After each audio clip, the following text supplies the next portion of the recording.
match du Brésil, machin, truc chouette, eh bien, il va être embêté parce qu'on a un petit qui part qu'à 9 h du soir. Donc son match, eh ben voilà. Hein. S'il a l'habitude d'être en robe de chambre le soir, eh ben là, il faudra qu'il soit en tenue correcte. Enfin, c'est pas que c'est incorrect, mais je veux dire, parce que les parents vont venir, parce que, etc. Donc on n'aura plus cette liberté qu'on avait en famille. Voilà. Hein. Donc ça aussi, il faut y penser parce que ça aura forcément un impact. D'autre part, il faudra aussi penser à l'âge des enfants que vous souhaitez accueillir, parce que nous, on aura cette chance dans le métier, et non, ce qui n'est pas toujours vrai pour les assistants familiaux, c'est qu'on peut éventuellement choisir l'âge des enfants. Si on est plus attiré vers les petits, on pourra commencer par travailler avec des petits. Voilà. Si on préfère les 3-4 ans, on pourra commencer avec des périscolaires. Voilà, éventuellement, parce que c'est avec les contrats, quelquefois on prend ce qu'on trouve, parce que bon, voilà, il y a beaucoup de précarité dans notre métier, il faut le savoir aussi. Hein, donc on ne peut pas partir au Baléares tous les ans, il faut le savoir aussi. Mais oui, parce qu'il y a beaucoup de précarité. Nous avons beaucoup de petits contrats qui ne sont pas facilement monnayables plus cher, parce que voilà, la crise économique étant là. Donc de petits contrats, les mamans ont la chance de pouvoir prendre de plus en plus des congés parentaux, les papas aussi d'ailleurs, hein, des congés parentaux, des temps partiels, des choses comme ça, ce qui fait que nous, on va être impactés. L'année prochaine, les rythmes scolaires vont avoir un impact évident sur nos professions, notamment le mercredi où nous avions des périscolaires. Donc là aussi, on s'interroge. Donc, les domaines où on trouve encore assez facilement, enfin tout est relatif dans le mot facilement, du travail, c'est dans les horaires atypiques et c'est le travail le week-end, les jours fériés. Alors là aussi, impact énorme sur nos familles. Donc il faut vraiment réfléchir. Quand vous accueillez la nuit, par exemple, il y a des demandes pour accueillir la nuit. Ben, ça suppose aussi là qu'il y ait l'accord de la PMI, évidemment. Hein, mais la nuit, ça pose aussi problème pour votre vie de famille. Hein. Et puis, ben voilà, l'enfant, s'il dort dans la chambre d'un ado dans la journée, eh bien, dans la nuit, il ne pourra pas dormir dans la chambre de l'ado. Le domaine de l'ado, il lui est réservé. On ne va pas dans la chambre de l'ado comme ça. Hein. Donc voilà, il faut y faire attention. D'autre part, nos propres enfants peuvent devenir parfois des intrus dans le sens où vous avez un biberon à donner à un enfant et votre petit dernier, il arrive et il vous présente sa poésie. Qu'est-ce que vous faites ? Vous vous sentez responsable de donner ce biberon à l'heure et puis votre gamin, vous allez l'envoyer promener. Or, lui, il a besoin de faire réciter sa récitation. Donc, vous voyez, on se croit disponible, on pense pouvoir, et puis finalement, notre enfant, il nous gêne dans notre travail. Donc, il faut vraiment réfléchir avant. Il faut vraiment réfléchir. C'est très, très douloureux pour nos enfants parfois. Comme ça peut très bien se passer, parce que c'est un enfant du même âge que le nôtre, et voilà, ils sont copains. Mais quelquefois, l'enfant accueilli joue aussi un petit peu l'invité. Et il comprend très, très vite que eh ben, vous faites céder votre fils pour que lui, enfant confié, soit, non pas le chouchou, mais enfin, voilà, la meilleure place, enfin, etc. Et ça, nos enfants le vivent très mal, en général. Hein. Donc, il faut y penser à tout ça, parce que c'est que quand on le vit, qu'on le sait. On ne peut pas le savoir d'avance. On ne peut pas connaître la réaction d'avance de nos enfants. Donc, il faut vraiment, vraiment, vraiment y penser. D'autre part, il y a aussi une place très importante, c'est la place à table. Votre petit dernier, il était à côté de vous à table, pour plein de raisons. Eh bien oui, mais un autre arrive. Et votre petit dernier, il perd sa place. Donc l'espace de chacun, eh bien, il va être transformé, il va être modifié. Et ça a l'air de rien, la table, mais c'est énorme. C'est quand même un temps d'échange et de partage important, la table. Et changer sa place, ça change toute la vie, toutes les relations qui s'étaient installées autour de cette table. Notamment peut-être même les coups de pied en dessous de la table que maman ne voyait pas. Mais bon, voilà, il va y avoir un déplacement. Oui. C'est valable pour les deux métiers, tout à fait, Hélène, hein, c'est vrai. Donc, vous voyez, tout ça, ça a une importance considérable. Il faut vraiment, vraiment, vraiment réfléchir à tout ça. Est-ce qu'on se sent toujours prêt ? Et puis, indépendamment de notre propre famille, est-ce qu'on est en mesure, surtout si on est locataire, de percer le mur pour mettre une barrière, de modifier complètement l'emplacement de la cheminée, pas l'emplacement, mais mettre des systèmes de sécurité devant la cheminée, de modifier toute la sécurité de la piscine. Vous avez un puits au fond du jardin, il faut faire des travaux pour qu'il n'y ait plus aucun danger par rapport à ce puits. Votre jardin est mal clôturé, mais il va falloir finir de clôturer le jardin. Enfin, voilà, il va y avoir d'autres contraintes qui vont s'ajouter là, auxquelles vous n'avez pas forcément pensé. Il va peut-être falloir aussi bouger la commode de la chambre de votre garçon parce qu'il faudra mettre un lit à la place. Alors tout ça aussi, ça aura un impact sur votre vie de famille. Ça a l'air de rien comme ça, et pourtant. Voilà. Et puis, accueillir aussi au quotidien, ça veut dire avoir un savoir-faire que vous allez à nouveau acquérir avec la formation, puisqu'on en parlera tout à l'heure quand même de cette période de formation obligatoire et qui est bien nécessaire, parce qu'on ne peut pas accueillir comme on a été mère. Hein? Ça n'a rien à voir. Moi, je suis mère de 6 enfants, ce n'est pas pour autant que je saurais forcément accueillir les enfants d'une autre femme, d'une autre famille. Donc là aussi, il faut mettre de côté sa propre enfance, il faut faire abstraction de sa propre enfance et de toute l'éducation que l'on a donnée à nos enfants. Parce que vous allez avoir 1000 éducations différentes qui vont arriver chez vous. Il va falloir essayer de mettre tout ça en symbiose et ce n'est pas forcément évident. Hein, pas forcément évident. Donc voilà, il n'y a pas de vérité réelle dans les éducations et on a 1001 choses bizarres et variées. Hein. Donc, quelquefois, on est très en symbiose avec une famille, quelquefois, on ne l'est pas trop. Ces jours derniers, une maman avec un bébé de 8 mois me dit « Demain, vous le mettrez sur le pot. » Ah bon? Ah bon? Donc, ma belle-mère m'a dit « Ah bon ?» Alors, je ne peux pas dénigrer la belle-mère, c'est une brave dame. Je ne peux pas non plus dire à la maman « Vous êtes une sotte, c'est impossible ».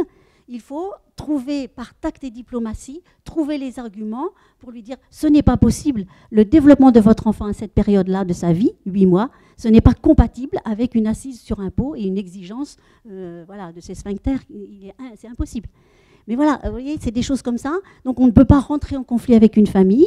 La jeune maman, elle découvre son enfant à 8 mois, mais elle ne se rend pas compte. Hein. Voilà, un autre papa, il n'y a pas très longtemps, m'a dit quand il est énervant, on l'emmène dans les magasins se défouler. Ah bon? Voilà. Donc là aussi, on ne peut pas se mettre en conflit avec le parent pour dire « Oh là là là, mais vous êtes complètement foufou, ça ne va pas du tout, enfin, etc. » Pas du tout. On est obligé d'essayer d'amener les choses avec beaucoup de tact et de diplomatie, tout en respectant la famille, parce que c'est vrai qu'on peut comprendre qu'un parent soit énervé aussi, hein, voilà. Mais il y a peut-être d'autres ruses pour faire autrement que la salle de jeu soit le magasin du coin, quoi. Voilà.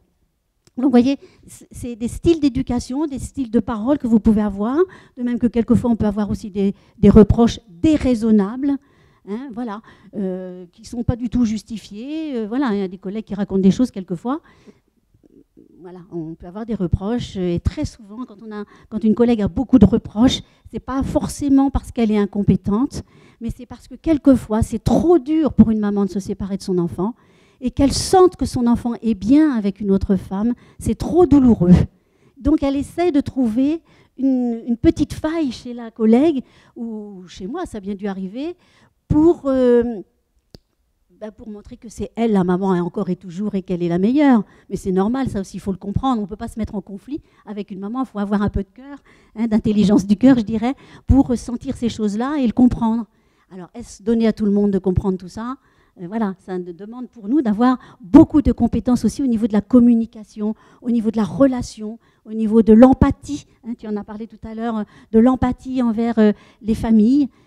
Voilà, quelle qu'elle soit, étrangère, française, peu importe, on s'en fiche, quelle que soit la classe sociale, peu importe, l'enfant est là. Et c'est l'enfant qui est intéressant, c'est l'enfant dont on doit s'occuper avec sa famille, hein, parce que là aussi, nous n'avons pas l'autorité parentale, hein, c'est la famille qui reste responsable de l'enfant, et donc on ne peut pas l'emmener n'importe où, faire n'importe quoi, voilà, tous les jours. Hein. Si on décide d'aller faire un pique-nique quelque part, ça m'arrive beaucoup l'été, je demande auparavant l'autorisation aux parents d'emmener l'enfant à tel endroit, de telle heure à telle heure, en pique-nique.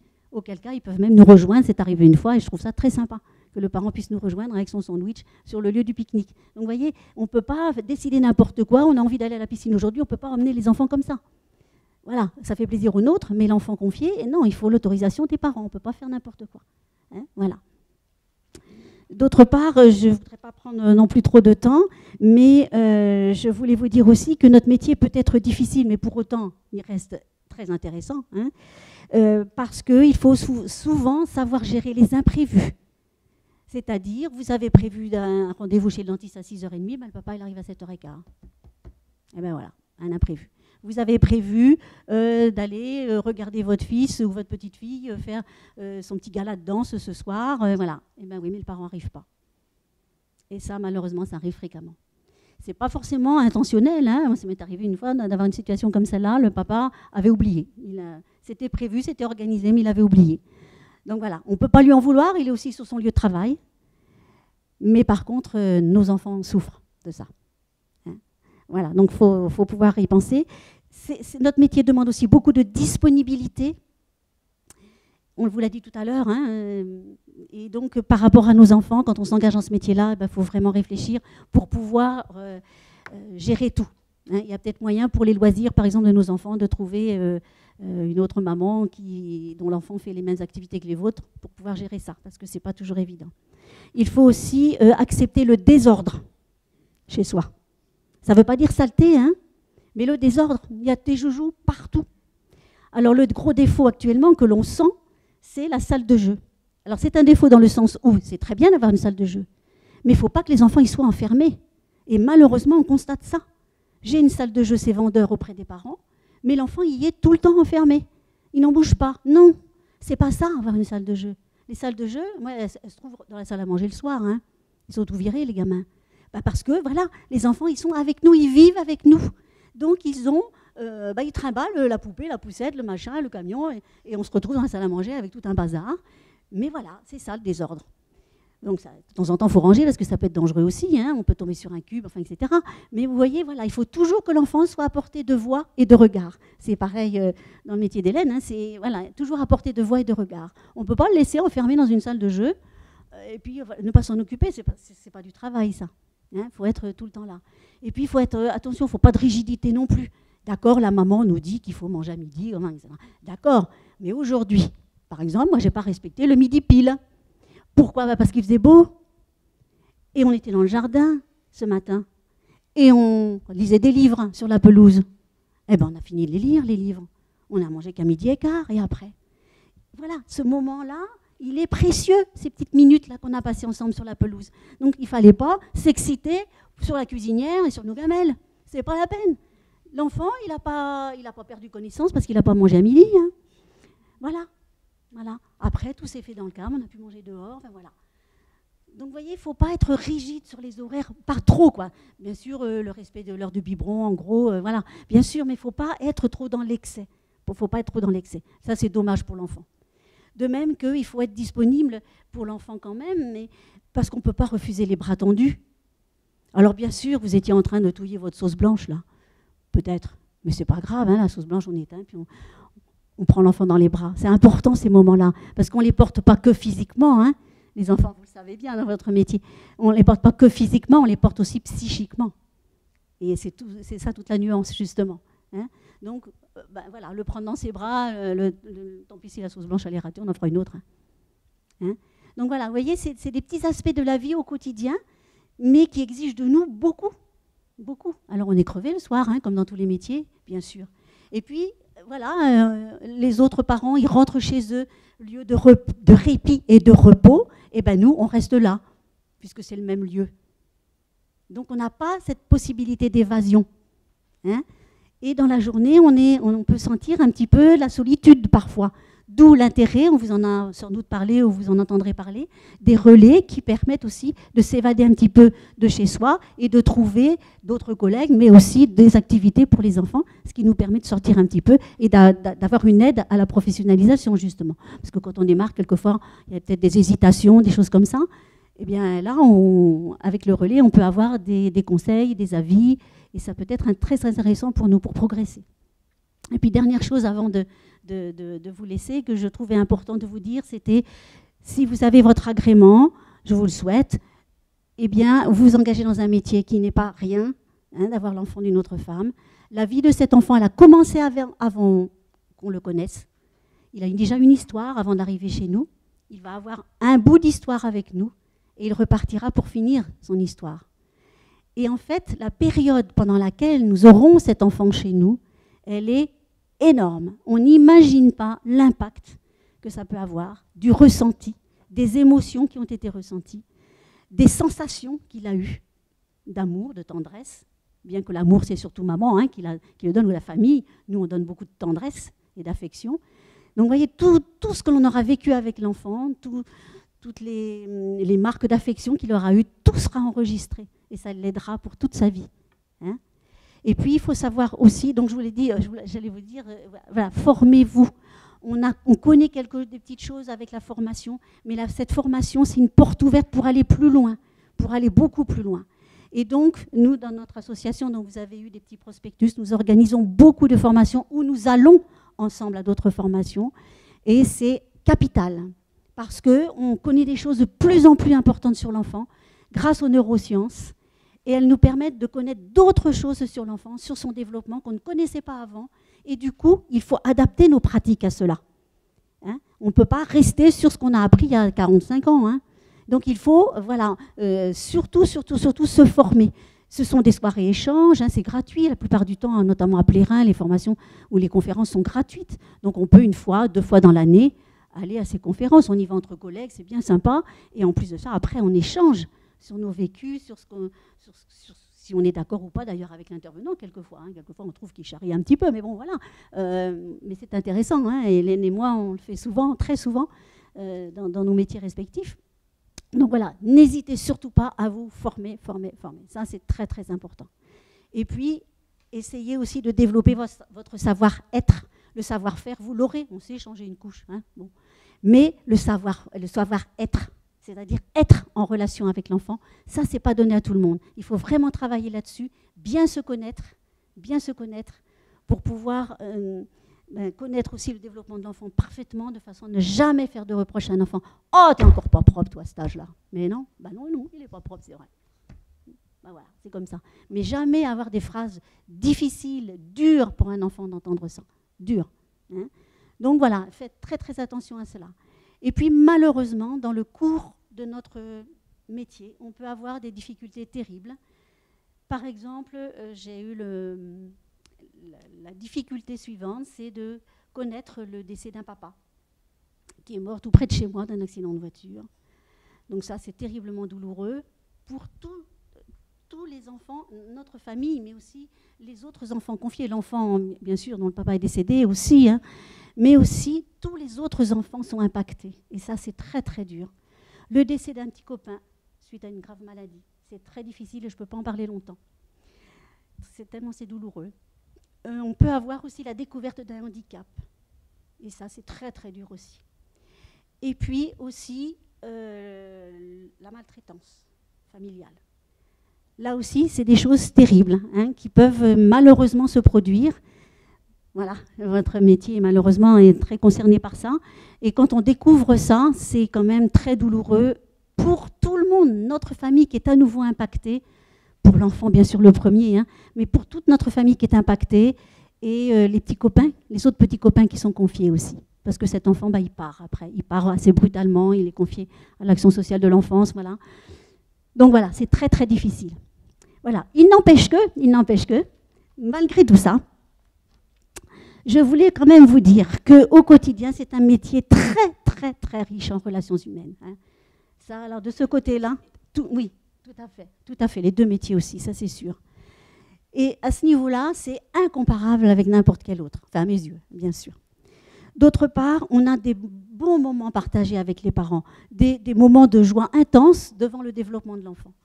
Et puis les parents nous racontent les petites anecdotes de ce qui se passe à la maison, nous on raconte les nôtres aussi, hein, sans trop en dire quelquefois, parce qu'il faut quand même laisser le parent découvrir que l'enfant marche tout seul, mais c'est aux parents de le découvrir, il ne faut pas dire tout de suite « Ah ben ça y est, il a marché chez moi !» Non, ouh là là, non, pour la maman c'est trop douloureux ça. Hein. Donc vous apprendrez au fur et à mesure que les années passeront à savoir la maman découvrir que son enfant marche, hein, bien sûr. D'autre part, une grande émotion aussi quand les enfants partent. Parce qu'on les a tenus dans nos bras, ces petits-là. On a senti leur petit cœur battre. On a écouté leurs petits pleurs en rentrant de l'école parce qu'un copain les a poussés. On a entendu tout ça. On a vécu ça avec eux. On les a rassurés, on les a entourés, contenus hein, dans nos bras. Et puis, voilà, ils partent. Et ça, c'est douloureux, je peux vous le dire. Même 26 ans après, c'est douloureux. Hein, voilà. Et puis, je peux pas, mais les collègues aussi, hein, la plupart, ne peuvent pas réaccueillir tout de suite. Il faut un petit temps. un petit temps parce que on fait un peu le deuil quelque part de l'absence de cet enfant. Il n'est plus là. J'ai une petite nénette est partie au mois de septembre. On parle encore d'elle. Vous voyez, elle est partie en septembre. Mais chaque fois qu'on mettait les plats sur la table, elle disait sauce, sauce. Voilà, elle voulait tout le temps de la sauce. Et les petits copains qui sont restés en parlent encore. Ils disent toujours sauce, sauce. Ça, c'était la phrase de Mathilde. Où on se rappelle la chanson qu'elle aimait le mieux. Et on dit, ah oui, c'était la chanson de Mathilde. Voilà, elle n'est pas partie dans nos cœurs, elle n'est pas partie dans nos yeux. Et ces photos sont toujours dans la salle à manger avec celles des copains. Voilà. Donc vous voyez, on ne perd pas contact. Et puis, très souvent, on a des grandes amitiés qui se lient après les contrats. Et là, récemment, j'ai été invitée à une communion d'un enfant que j'ai gardé il y a très longtemps, dans une autre région. Mais ça, c'est d'une richesse inexplicable. Enfin, on ne peut pas la décrire. Voilà, une enfant que j'ai élevée aussi, qui s'est mariée, qui a eu des enfants, et qui me dit « ma vieille nounou », enfin bon, j'ai quand même, tu charries un peu, « ma vieille nounou », m'écrit-elle, et elle me dit « quel dommage que tu ne sois pas là, j'aurais voulu que tu gardes mes enfants ». C'est pas beau ça, franchement. Donc c'est ces phrases-là, ces souvenirs-là que j'emporterai à ma retraite. C'est pareil, il faut aussi passer par l'étape agrément. L'agrément d'une assistant ou d'un assistant maternel, puisque c'est autant homme que femme. Il faut déposer le dossier également au Conseil général, enfin le retirer déjà auprès des services du Conseil général, constituer le dossier avec des pièces multiples également, certificats médicaux, enfin bon, tout est expliqué. Et une fois que le dossier est déposé, il y a les services du Conseil général ont 3 mois pour instruire votre demande. Vous recevrez alors la visite d'une puéricultrice, autant dans l'agrément assistant familial, je parlais de 2 professionnels, c'est-à-dire qu'il y a une assistante sociale et une puéricultrice. Dans l'agrément assistant maternel, il y a seulement une puéricultrice qui vous rencontrera en entretien et également en visite à votre domicile pour évaluer les capacités d'accueil. L'agrément est délivré pour 5 ans et vous ne pouvez pas travailler tant que vous n'avez pas à la fois eu la délivrance de cet agrément, c'est-à-dire l'accord à exercer la profession, et tant que vous n'avez pas fait la formation.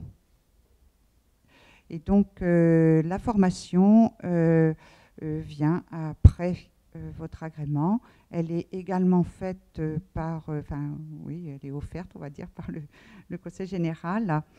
Et elle a lieu, pour une partie, il y en a sur Saint-Brieuc, mais je crois aussi qu'il y en a d'organisés un petit peu sur le département, mais principalement à Saint-Brieuc. Cette formation est obligatoire et elle est de 90 heures avant d'exercer la profession. Et une fois que vous avez que vous avez fait votre formation, là, vous pouvez exercer. C'est encore à vous de chercher votre employeur. Alors, pour la profession d'assistant maternel, les employeurs sont principalement les parents qui donc vous embauchent le temps de leur absence, soit de leur absence parce qu'ils travaillent ou pour d'autres raisons. Mais cet agrément, c'est pour l'accueil, on s'entend bien, pour l'accueil d'enfants à la journée. Et les enfants rentrent donc au domicile. Je fais bien la différence avec famille d'accueil. D'autres employeurs, donc en dehors des parents, il y a aussi les services municipaux tels que les crèches. Alors, soit crèches municipales, soit crèches associatives ou crèches d'entreprise. Ce sont aussi des employeurs potentiels. La profession d'assistante maternelle, c'est à l'identique de la profession d'assistant familial. Il y a donc une réunion d'information, tronc commun pour les 2 professions, également demain en fin d'après-midi sur Saint-Brieuc, si vous êtes intéressé pour avoir plus de renseignements sur toute la procédure.